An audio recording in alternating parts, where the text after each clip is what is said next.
Madame, Monsieur, bonsoir. Nous allons aujourd'hui parler du livre, un livre qui est sorti, qui s'appelle Djihad sur Molenbeek. Donc, nous avons les deux personnes qui ont concrétisé ce travail, à savoir un reporter, journaliste reporter, Jean-Pierre Martin, et puis Monsieur Christophe Lamfaloussi, qui est aussi journaliste. Donc, vous êtes les bienvenus.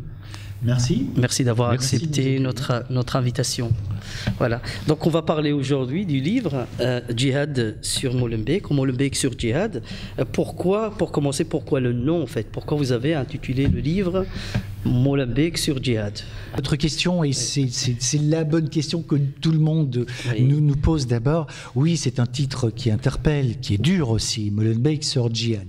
Alors, nous n'allons pas nous défausser en disant que c'est pas nous qui l'avons choisi, ce qui est vrai, c'est l'éditeur, mais nous l'assumons parce qu'elle correspond à malheureusement une réalité. 79 des djihadistes qui sont partis en Syrie, qui en sont revenus pour partir à l'assaut de Bruxelles, de Paris, avant cela, sont passés par Molenbeek. Donc c'était une raison. Nous appuyons aussi sur la confidence que nous ont fait un enquêteur que nous avons longuement rencontré et qui nous disait, eh bien, lors de la première audition de Mohamed Abrimi, vous voyez ce bonhomme au chapeau qui devait se faire exploser à l'aéroport de Zaventem, qui a parcouru toute la distance qui sépare Zaventem du centre de Bruxelles à pied et toujours avec son bob sur la tête, qui a été arrêté à Anderlecht. Lors de sa première audition, elle a déclaré aux enquêteurs ceci: eh bien, je suis allé à Raqqa et j'ai vu que tout Molenbeek y était. Donc, à partir du moment où nous avions ces confidences, nous avions aussi ce titre. Mais il ne faut pas s'arrêter. J'espère que les futurs lecteurs parmi vous, auditeurs qui nous feront l'honneur de lire ce livre, se rendront compte qu'il y a autre chose dans ce livre, que c'est une très longue histoire. Nous donnons des clés pour essayer de comprendre comment nous en sommes arrivés là, pourquoi nous avons raté l'intégration en Belgique, pourquoi les autorités belges, au milieu des années 60, après avoir signé la convention sur l'importation de main-d'œuvre marocaine, avec les autorités marocaines, n'ont pas fait grand-chose pour comprendre quelle était la spiritualité, quelles étaient les traditions de ces populations que l'on aime. Mais on va en parler. Voilà, il y a tout ça dans ce livre. C'est vraiment une très longue histoire qui ne doit pas s'arrêter au premier mot du titre. Oui, Christophe, quelles sont les motivations qui vous ont justement poussé à réaliser et à écrire ce livre? C'est d'abord une complicité entre Jean-Pierre et moi, parce que ça fait des années qu'on est reporters. Travailler ensemble. Lui travaille pour RTL, moi je travaille pour la Libre Belgique, et on se rencontre sur des terrains généralement de guerre à l'étranger. On est allé ensemble dans les Balkans, on est allé en Afghanistan, plus récemment on est allé en Irak, en Syrie, et on a vu progressivement, chaque fois qu'on revenait en Belgique, on voyait quand même des signes de radicalisation à Bruxelles. Les mêmes signes qu'on voyait en Afghanistan, par exemple, on les voyait apparaître aussi à Bruxelles. Donc, il y a eu ça. Et puis, il y a eu les attentats, bien sûr. Les attentats de Paris qui ont été un choc pour tout le monde et pour la Belgique en particulier.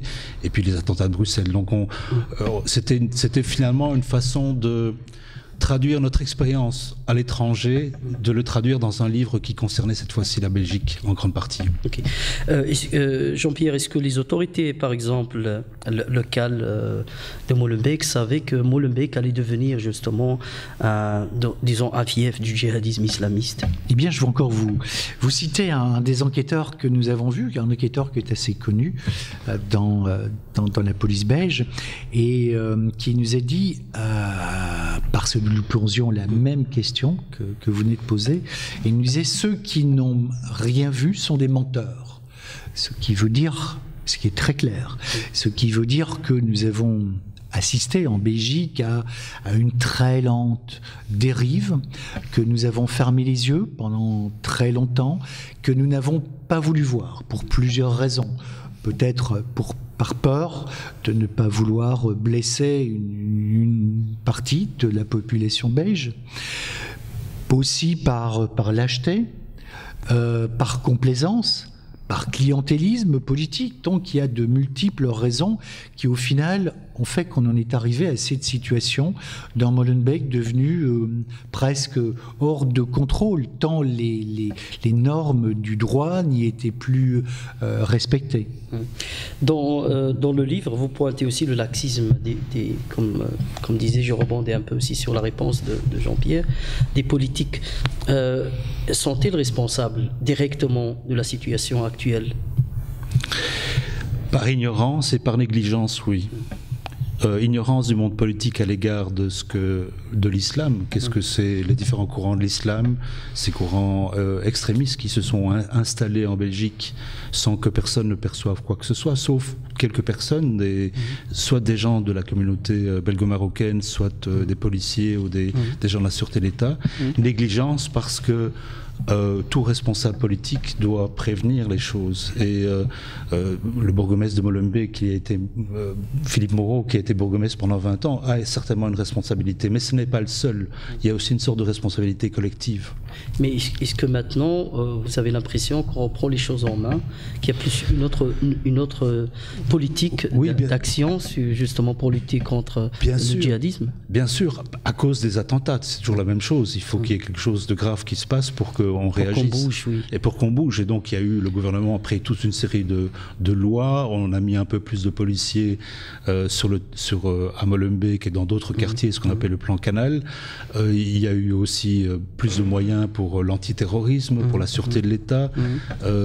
Mais ce n'est pas évidemment que d'une façon répressive qu'on va régler le problème. Donc le problème pour nous est beaucoup plus profond.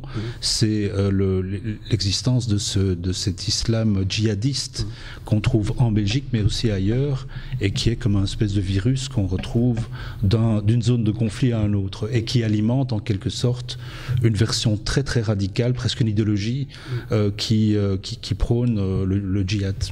Vous dites que Philippe Moreau était, disons, par naïveté, ou soit il était au courant de ce qui s'est passé, en fait, ou de ce qui se passe au niveau de la commune de Molenbeek? Alors, dans un premier temps, quand il est arrivé pour se présenter aux élections, Philippe Moreau, qui était un personnage extrêmement puissant au sein du Parti socialiste, et puissant en région bruxelloise, et puissant aussi à l'intérieur des structures de l'État belge. C'était un professeur d'université, c'était quelqu'un qui était reconnu. Et Philippe Moreau a voulu mener une politique assez stricte à l'égard d'une immigration non contrôlée. On retrouve des écrits, on retrouve des déclarations qui vont dans ce sens. Et puis, petit à petit, pour des raisons que, je vous avoue, nous avons du mal à bien comprendre, il a changé. Assez rapidement, d'ailleurs. Enfin, dans les années 90, au cours de ses mandats, parce qu'il s'est rendu compte que l'électorat marocain, en particulier, devenait prépondérant sur Bruxelles et pouvait faire basculer les majorités. Donc ça devenait un instrument de politique. Et à partir de ce moment-là, il a eu tendance à mener d'autres politiques, à fermer les yeux, voire à encourager certaines pratiques qui étaient contraires au vivre ensemble tel que nous pouvons l'imaginer. Et probablement a-t-il été responsable de cette ghettoisation, en tout cas de ce contrôle sur les esprits. Mais comme disait Christophe, il n'est pas le seul. Il y a une responsabilité collective aussi. Et nous citons dans le livre, par exemple, la bourgmestre qui, faisant référence aux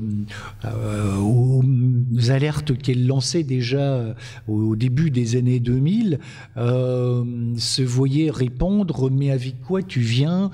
C'est pas important. C'est pas important. Avec quoi tu viens ? Nous casse pas les pieds avec ça, nous voulons vivre, voilà, tout simplement en paix. Et il faut se souvenir que dans les milieux des années 90, la France, par exemple, qui connaissait déjà une première vague d'attentats dans le métro parisien, s'en prenait à la Belgique.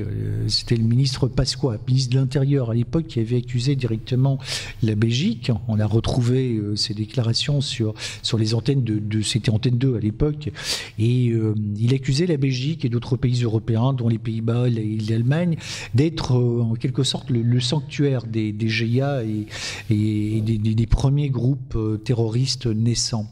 Donc c'est vraiment pas nouveau. Donc on peut pas dire effectivement que nous ne savions pas.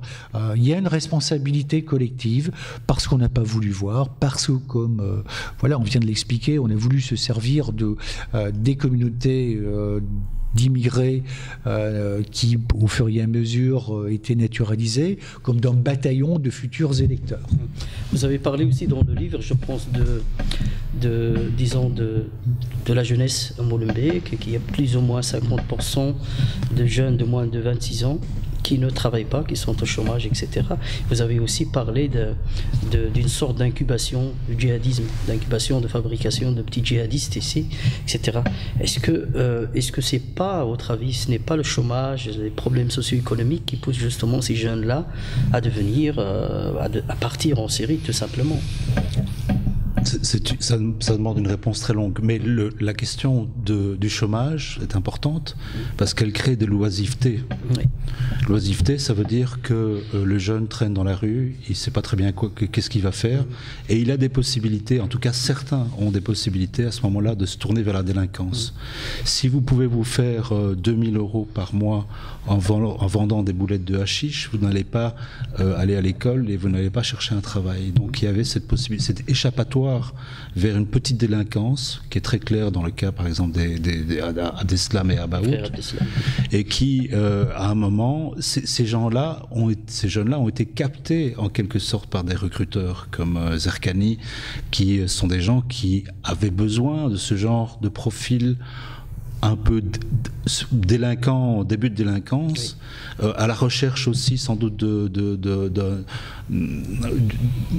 forme de pénitence, hein, et qui trouvaient, qui étaient donc des proies faciles pour des gens qui radicalisaient, d'abord en Belgique et ensuite aussi en Syrie, puisque pas mal des djihadistes belges ont été radicalisés aussi en Syrie, en allant dans ces camps de ces groupes qui étaient proches du Front al-Nosra, donc de Al-Qaïda. Ce qui est quand même frappant de voir, c'est que je crois la quasi-totalité des djihadistes belges sont allés non pas vers l'armée syrienne libre, qui était plus ou moins laïque et soutenue par les Occidentaux, mais sont partis directement dans le mouvement ou dans des brigades qui étaient proches de Al-Qaïda, du Front al-Nosra. Ça veut dire qu'il y a une radicalisation qui a commencé déjà en Belgique et qui a été poursuivie en Syrie. Mais c'est vrai, pour répondre à la question, qu'il faut d'abord qu'il y ait un décrochage quelque part, et le chômage peut être une forme de décrochage, mais c'est pas la seule raison. C'est une des clés. C'est une des clés. C'est une des clés importantes, mais ce n'est pas la seule. Et c'est important de le souligner. Notre livre donne un certain nombre de clés, mais on ne focalise pas uniquement sur la question sociale, parce que pour nous, ce serait faire injure aux Belges qui vivent dans la difficulté, parce que tous les enfants n'ont pas sombré ni dans la délinquance, ni dans le chômage, ni dans le djihadisme. Voilà, ce serait faire insulte à la capacité de résilience pour s'en sortir de cette part de la population qui, c'est vrai, à Molenbeek, a priori, n'a pas toutes les chances de son côté, parce que en période de crise, c'est pas difficile de trouver un job, que la question une part de la question de stigmatisation ou de discrimination, en tout cas, est exacte aussi. Vous avez parlé à un moment donné du fondamentalisme qui a pris le dessus un petit peu et qui est devenu justement en fait le guide principal du salafisme en Belgique. Et vous avez aussi cité par exemple le cinquantenaire, la mosquée du cinquantenaire et l'islam salafite wahhabite. C'est une histoire qui se trouve au cœur de notre livre, et voilà, Christophe va vous la raconter, mais cette histoire est édifiante parce que cette mainmise d'un pays en particulier sur la spiritualité de toute une population, elle s'est écrite en Belgique à partir de la Grande Mosquée. C'est une histoire presque abracadabrantesque, tout à fait étonnante, et nous la racontons dans le livre. Oui, parce que ça commence en 1967, lorsque le roi Faisal... 1967. Le roi Faisal d'Arabie Saoudite vient en visite officielle et il est reçu en grande pompe, malgré le fait que c'était l'époque de l'incendie de l'innovation, qui avait été une véritable tragédie à Bruxelles.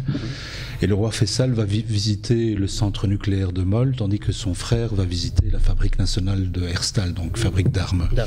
Mais au détour de cette visite, apparaît quelque chose qui n'était pas dans le plan initial de la visite, qui avait été préparé par la diplomate, c'est qu'on va donner les clés de la mosquée, enfin du bâtiment du cinquantenaire, de l'exposition universelle du cinquantenaire, à l'Arabie Saoudite, pour en faire un lieu de culte. Ce que dit l'Arabie Saoudite, et l'ambassade du Maroc aussi d'ailleurs, c'est qu'il est légitime pour les musulmans qui habitent la Belgique, qui sont venus aider la Belgique, il est légitime qu'elles aient un lieu de culte, oui.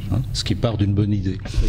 Le problème, c'est que progressivement, l'Arabie Saoudite va prendre le dessus sur cette mosquée du cinquantenaire, va placer ses pions progressivement, et il nous faudra attendre vraiment que le début des années 2000 pour que l'exécutif des musulmans commence à sortir, à se mettre en place, parce que on va peut-être pas parler de ça, mais il y a eu des tas de problèmes pour nommer les membres, la sûreté de l'État s'est opposée à certaines personnes, il y a eu des luttes de concurrence entre la communauté turque et la communauté marocaine, il y a eu des influences des frères musulmans, et donc ça a pris du temps, et encore maintenant, il y a sur les 41 lieux de prière à Molenbeek, il y a 25 mosquées et 4 ou 5 seulement sont reconnues par l'exécutif des musulmans. Donc on se trouve dans une situation où il y a un islam qui est totalement incontrôlé.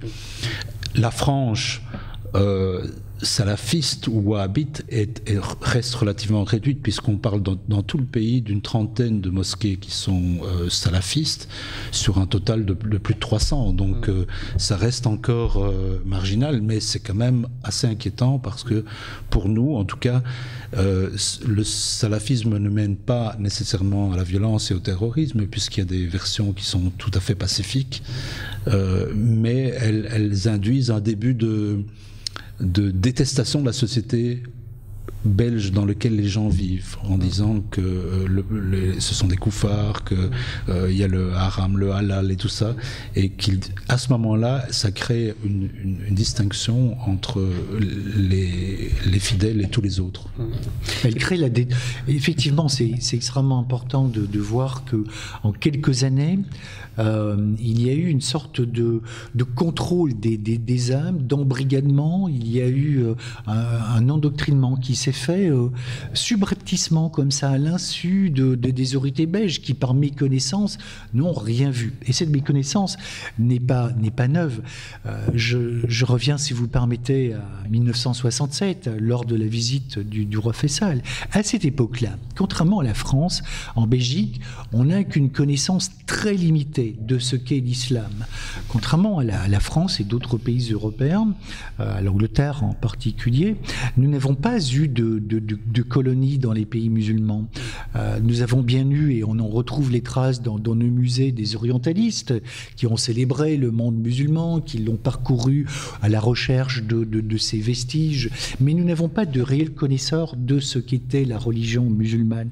Et donc, dans cette brèche, s'est engouffrée l'Arabie Saoudite. Une Arabie Saoudite qui, à peine quelques années plus tôt, en 1962-63, avait mis en place, à travers la Ligue islamique mondiale, un véritable instrument de propagande et de prise d'embrigadement dans le monde entier des différentes communautés musulmanes. Et elle l'a fait pourquoi ? Tout simplement pour deux raisons. D'abord parce qu'elle avait l'argent pour, avec les pétrodollars, et d'autre part, nous vivions dans une situation d'un monde bipolaire. Entre d'un côté, il y avait le monde des rouges, des communistes, de l'autre côté, il y avait le monde des Américains, et que l'Arabie Saoudite devenait un allié. Donc le monde occidental occidentale, quelque part, ne voulait pas se fâcher avec l'Arabie saoudite, au contraire. Elle l'a utilisé comme un double allié face au communisme, et parce qu'elle avait besoin de son pétrole. Et en faisant ça, forcément, on a totalement fermé les yeux sur le projet caché, presque, de l'Arabie saoudite. Et quel serait alors l'objectif général de l'Arabie saoudite? Mais il le dit, c'est construire, à l'époque c'était construire le pan-islamisme contre les régimes laïcs arabes qui étaient soutenus à l'époque par l'Union soviétique, donc construire une Oumma qui est forte et mais qui s'étend dans des pays qui n'ont pas cette tradition-là. Moi ce que je voudrais quand même ajouter, c'est qu'il n'y a pas que les Saoudiens qui ont eu l'influence en Belgique, il y a eu aussi les frères musulmans qui sont venus en Belgique, et c'est intéressant, à partir des années 80, après le massacre de Hama en Syrie, il y a les frères musulmans syriens qui arrivent en Belgique via l'Allemagne, qui ont eu aussi une influence. Il y a eu également les tabliks pakistanais.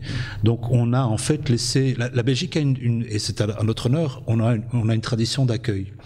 Depuis le début, on accueille les réfugiés politiques, les gens avec des idées un peu révolutionnaires, Karl Marx et tout ça, sont venus en Belgique, ont été accueillis en Belgique.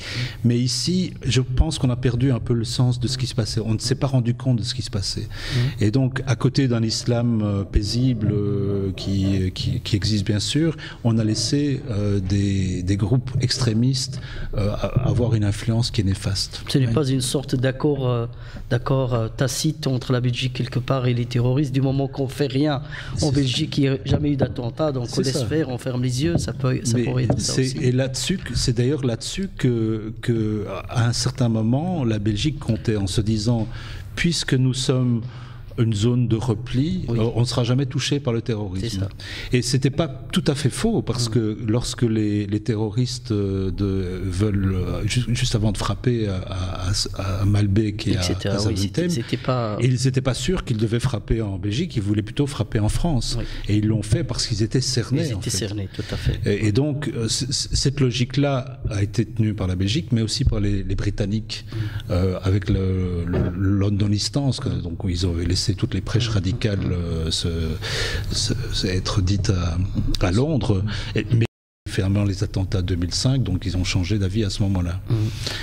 Donc, vous avez parlé aussi du Maroc, des accords après les accords du travail avec la Belgique et les vagues, disons, d'immigration marocaine qui est venue travailler en Belgique.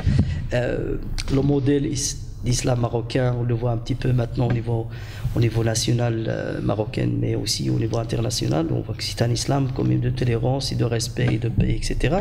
Mais qu'est-ce qui a fait que, par exemple, les Marocains d'ici, pas tous bien sûr, on ne généralise pas, mais il y a un petit Marocain qui se sont aussi beaucoup radicalisés, qu'on les trouve un peu en Syrie et en Irak, etc. Les Marocains d'origine, donc les Belges d'origine marocaine, installés à Molenbeek depuis 2-3 générations maintenant, voire plus, ont une longue histoire. En 1964, quand il y a eu la convention signée entre la Belgique et le Royaume marocain, le Maroc est un pays jeune, un pays qui doit se développer, un pays qui est tenu d'une main de fer aussi par le roi Hassan II. Et les premiers à partir, ou ceux qui sont encouragés à partir et à rejoindre les charbonnages d'Allemagne, de France ou de Belgique ou des Pays-Bas, ce sont surtout les habitants du Rif, c'est-à-dire la population qui est, disons, la plus marginalisée au sein du Maroc. Les Rifins ont connu une histoire tragique depuis le début du siècle passé, depuis Abdelkrim, depuis le début des années 20. La répression s'est abattue sur eux aussi dans les années 50, encore dans les années 80. Le roi Hassan II, le père de l'actuel roi, a eu la main dure à l'égard des Rifins. C'est sans doute pas un hasard s'ils sont partis. Et donc, dans cette histoire qui est tragique, ils se peut que les Rifains aient développé une identité particulière, une identité de défi, aussi de défiance à l'égard de toute forme d'autorité. C'est peut-être aussi donc une des clés de compréhension par rapport à ce qui existe en Belgique, et une des clés qui expliquerait effectivement l'attitude d'un certain nombre de ces jeunes adultes qui ont d'abord versé dans la délinquance et puis malheureusement dans le fondamentalisme djihadiste. Mais on parle évidemment d'une minorité parce que c'est le nombre total de Belges qui sont partis en Syrie, c'est de l'ordre de 550 à peu près, par rapport à une communauté musulmane de 600 000 personnes en Belgique, peut-être un peu plus. Oui, ça dépasse les 800 000. 800 000, mais bon, donc vous voyez le rapport entre Tout à fait. Il est difficile, à mon avis, de faire des généralisations sur des aspects purement ethniques. Mais c'est quand même frappant, et ce qui nous a frappé, c'est le fait qu'il y a très peu de Belges d'origine turque qui sont partis en Syrie. Et donc on a effectivement beaucoup de Belges d'origine marocaine, mais très peu de Turcs. Alors est-ce que c'est lié au fait que l'islam turc est beaucoup plus réglementé par Ankara que l'islam marocain? C'est une question que moi je laisse ouverte, mais je ne sais pas. C'est une question. On n'a pas de réponse. On n'a pas de réponse. On n'a pas de réponse. Mais les autorités marocaines que nous avons rencontrées étaient un peu surprises par notre explication, et on en parle dans le livre, parce que pour les autorités marocaines et l'entourage du roi du Maroc, tous ces djihadistes sont belges. Et c'est en Belgique qu'ils sont nés, c'est en Belgique qu'ils ont grandi, et donc la faute nous incomberait. Voilà, c'est la version officielle des autorités marocaines. Je pense que les choses sont plus complexes que cela, mais le constat est une évidence. C'est vrai que c'est d'ici qu'ils sont partis, c'est de nulle part ailleurs, et c'est certainement pas du Maroc. Est-ce que l'exécutif des musulmans, par exemple, a un rôle à jouer pour justement prévenir ou travailler avec ces jeunes qui se radicalisent, etc. Est-ce que cette institution a un rôle à jouer justement maintenant, après l'arrivée de Salah Chelaoui, qui est le président, qui a quand même une motivation vraiment très forte pour rentrer justement, pour contrer ce phénomène du radicalisme? C'est certainement une voix qu'il faut entendre, mais est-ce que cette génération-là va encore dans les mosquées? Beaucoup de gens nous ont dit que toutes ces djihadistes, en fait, n'allaient quasiment pas dans les mosquées. Ils ont été radicalisés sur Internet ou via des recruteurs dans les rues. Donc, quelque part, ils sont perdus par les mosquées déjà depuis longtemps. Ils sont perdus souvent aussi par les parents. On n'en parle pas beaucoup, mais dans pas mal de ces familles, il y a des familles recomposées ou des familles divorcées. Il y a des problèmes les parents travaillent tous les deux, sont pas assez présents. Enfin, il y a ça aussi qui joue. Donc, est-ce que les religieux peuvent déradicaliser? Oui, s'ils sont eux-mêmes, s'ils prônent eux-mêmes un islam qui est européen, qui est déconnecté de toutes les secousses du Moyen-Orient, qui est adapté à notre vie et à une vie qui serait vraiment européenne et belge, oui. Mais c'est tout le défi, évidemment. C'est l'enjeu, c'est l'enjeu de demain, et ça va être très compliqué, je crois, de faire marche arrière. Nous, on ne fait pas de prospective dans notre livre, puisque on s'arrête juste après les attentats, qu'on décrit surtout les 30 années que nous venons de vivre, et pour essayer de donner des explications. Mais à force de rencontrer tous nos interlocuteurs qui nous ont permis d'écrire ce livre, on se rend compte que l'avenir va être fait de deux choses. Non pas de la répression, mais de l'éducation, qu'il va falloir ouvrir de nouvelles écoles, qu'il va falloir redévelopper un esprit critique, qu'il va falloir, à travers l'enseignement religieux, comme vient de le dire Christophe, accepter l'émergence d'un islam qui retourne peut-être au fondement de l'islam du Maghreb, d'un islam qui soit ouvert, qui soit ouvert non seulement aux autres religions, mais à la laïcité aussi. Oui, d'après le dernier rapport de l'OCAM, on a de quoi s'inquiéter. Donc, vous, de votre côté, est-ce que vous êtes plutôt pessimiste ou optimiste par rapport à la radicalisation des jeunes dans les mois et dans les années à venir? Est-ce qu'on risque des attentats encore? Je pense qu'on est en train de vivre la fin d'un cycle avec la guerre en Syrie qui se termine très lentement. On n'est pas encore totalement sorti de ça, mais l'État islamique est en difficulté à Mossoul, ils seront en difficulté à Raqqa et sur d'autres fronts. Donc, on a eu beaucoup moins de départs vers le front syrien depuis l'année dernière. Et donc le problème qui se pose maintenant, c'est ceux qui vont revenir. Comment vont-ils gérer tout ça? Il y en a déjà peut-être dans les centres d'accueil. Il y en a déjà qui sont revenus, etc. Mais il y en a encore à peu près 200, plus de 200 qui sont là-bas. Beaucoup sont tués dans les combats, mais il y en a qui essayent de revenir aussi parce qu'ils sentent bien qu'ils sont coincés là-bas. Mais le problème, c'est que la Turquie bloque la frontière beaucoup plus qu'avant, et donc ils ne peuvent plus revenir. Ils sont pu partir, mais ils ne peuvent plus revenir. Donc pour moi, on est dans une phase descendante d'un cycle de terrorisme. Et donc, mais ça, le problème, c'est que ça risque de repartir avec un autre conflit. S'organiser autrement, oui. De s'organiser autrement, oui, mais aussi de repartir avec d'autres conflits, parce que c'était la même chose avec l'Afghanistan, avec la Somalie, avec Israël toujours, la bande de Gaza, l'Irak lorsque il a été envahi par les Américains. Donc il y a une sorte de polarisation à travers des conflits internationaux de cet islam djihadiste, et pour nous c'est là où est le problème. C'est là qu'il faut déconnecter la communauté musulmane de ces conflits-là, pour éviter qu'elle soit chaque fois, en tout cas une partie, électrisée chaque fois qu'il y a quelque chose qui se passe à l'étranger. La même question, Jean-Pierre Martin. Mais je partage totalement l'analyse de Christophe. Ma crainte, c'est qu'effectivement d'autres foyers de tension qui sont existants. Je pense à la Libye, bien sûr, dont tout le monde parle déjà.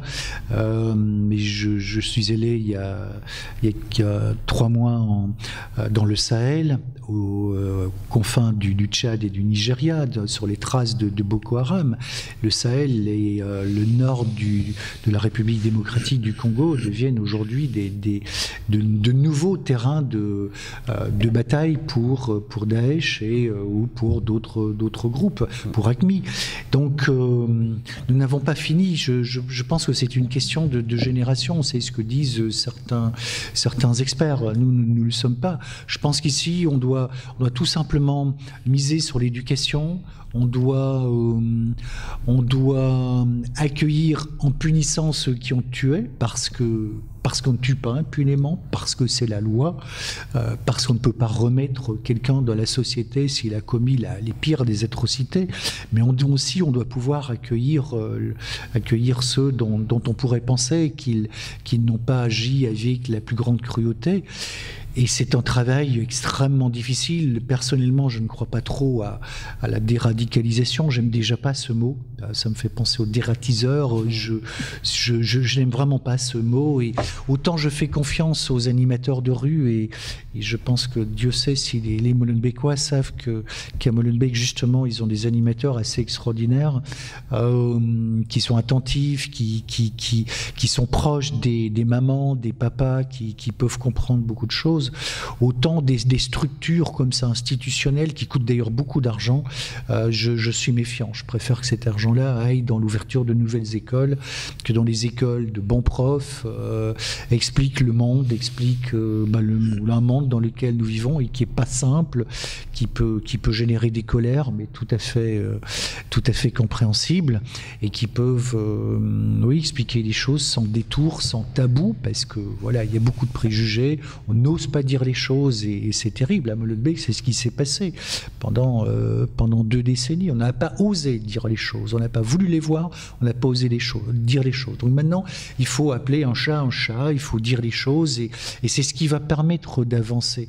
Un certain nombre de reproches qui nous ont été formulés, avec notamment à cause du titre du livre Molenbeek sur Djihad, c'est vous stigmatiser. Non, ceux qui vont lire le livre vont comprendre que nous avons, et je pense que vous l'entendez ce soir, beaucoup de bienveillance pour Molenbeek. Nous avons plus que de l'empathie, mais nous avons dit des choses aussi. Et ne pas le dire, c'est rendre un très mauvais service, parce que si on veut avancer, voilà, il faut être conscient des erreurs commises, parce que sinon on va rester coincé dans nos certitudes, et malheureusement ce sont ces fausses certitudes qui mènent aux égarements. On arrive à la fin de notre émission. Un dernier mot sur le livre. Je voudrais rebondir sur ce que dit Jean-Pierre. Je trouve qu'il faut arriver aussi à décloisonner les poches de type vieux Molenbeek qu'on a à Bruxelles ou dans d'autres villes comme Vilvoorde ou Anvers, qui est plus de mixité aussi que des mélanges de population, que les écoles soient ouvertes, qu'il y ait des vrais mélanges et pas uniquement des écoles ghetto où les gens n'apprennent pas réellement à monter l'échelle sociale. Et à connaître l'autre. Et à connaître l'autre. Donc je pense que les Belges de souche qui ne sont jamais allés à Molenbeek doivent aller à Molenbeek. Faire leur marché surtout. Faire leur marché, et les Molenbeekois doivent un peu sortir de Molenbeek. Madame, Monsieur, c'est ici que se termine notre émission. Merci de nous avoir suivis. Merci à mes 2 invités. Merci. À la Merci prochaine à vous. fois. Merci.